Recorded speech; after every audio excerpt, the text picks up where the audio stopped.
Christine the Haunt Girl, and today I am talking about Argyx Play-at-Home Game Legacy. If you're new to my channel, please take a moment to hit that subscribe button, turn on notifications so you don't miss any upcoming escape room reviews, haunted attraction walkthroughs, or anything else of the sort I do here on the channel. And if you're already a subscriber, thank you so much for supporting the channel. It really helps me out. I think I did it in one breath this time. Argyx, it is an incredibly fun play-at-home escape room that is physically mailed to you from France. It has high quality props, solid puzzles, and a decent story. Let's look at some of the props and talk about the story. So the first thing that you want to get when you open up your package is the letter from the executor of his client and friend Samuel Beaufort. It is your father. So your father, I love this part, clearly requested that you, his children and heirs, collaborate closely. If it turns out that one of you was left out of the investigation, his inheritance will be demised to an orphanage in St. Joseph de Menton. So don't be a puzzle hog. I just love that that was in there. I thought that was great. A great way to, since there's no game master watching over you in this game, a great way to encourage you to make sure everyone's included. And you should always try to make sure everyone's included.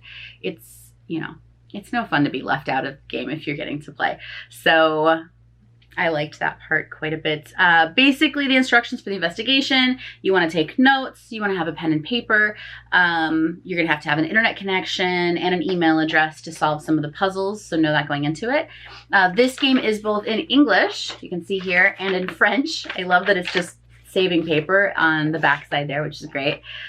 So if you speak French or English, this game is great for you. If you speak another language, I don't know if it's been translated yet. You'd have to reach out to the company for that one. I also like this other letter that they include that has little markers that kind of guide you on where to go. You don't necessarily need this as far as I know. We used it quite a bit because we used it to guide us along. But I think if you're a new player and you've never played an escape room and you feel like, well, am I gonna just be lost? Are they just throwing puzzles at me and I don't know what to do? You can go to this letter here and you can kind of keep track of what comes next in your journey. Also, have a really good internet connection. A really good, because if it's slow or it's not connecting right, it's just gonna hinder your gameplay. So make sure you have good internet. Let me see, here's some of the other props that I enjoyed. I loved how authentic the little travel brochure is. It's just so cute and I love it. Also really clever puzzles in this brochure, which I thought were great. The quality, again, is very much an authentic travel brochure. It's not some sort of crappy little like thing you might expect in like a board game situation. These are very good, solid props, including the photos, which I loved. Their actual photos. You can see on the back, they've printed them out. It was just like so nostalgic to hold photographs in my hand. I don't know the last time I've held photographs in my hand. I would say probably my wedding. So I don't think I've printed out, and we only printed out a couple and framed them, and that was kind of that. Like, I just feel like we don't as a society print out photos anymore. So I just loved these. I just thought these were great props and good quality photos. I also really like the map. It's a big, large map. You'll see if I open it up how big it is there. Good quality map. I figured out how to fold it. Yay, Christine, for knowing how to fold maps. I'm actually quite a good map folder. Something I pride myself on. If that wasn't an escape room, folding maps, I think I would do okay.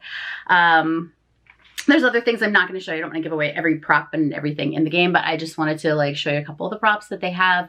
I really thought the puzzles were well done. There was one puzzle that my husband and I both, we have a little eye thing. We have some trouble in certain puzzles that deal with seeing things a certain way, and we just both kind of struggled with this one puzzle in the game, but we were able to go to the hints and we could get through the game that way. So we used the hints to solve that puzzle. Yeah, there was only one other thing that we kind of got stuck on, and I could see how it was us and not the game in that particular puzzle. We were really stuck. We were like, what? But it's always hard when you are playing a game to review it and then you're like, but is it illogical or is it me? And in this case, I think it was me. But if you've played the game or if you contribute to the Kickstarter and get the game, let me know in the comments below what you think. I'd love to know what you think. I think most of the puzzles, if not all of the puzzles, are incredibly creative and fairly unique. It's hard to make unique puzzles in escape rooms this far into the industry. Like, we've played, 500 games, so eventually you see the same puzzles again and again. But they had some pretty unique twists and creative ways of doing things that I was really impressed with. I thought overall it was really well done. I think the company is a solid company. I hope you'll check out their Kickstarter, which is in the description below. If you missed the Kickstarter, just go to the website, which will also be in the description below, and check out the website. Hopefully you'll be able to purchase the game on the website if you missed the Kickstarter for Legacy, for Argyx Legacy. I love that name, Argyx. Super fun. I hope you enjoyed this review, and I hope you'll check out the game. Also, if you'd like to see more escape room reviews, haunted attraction reviews or walkthroughs or anything like that, check out my blog at thehauntgirl.com. And thanks for watching.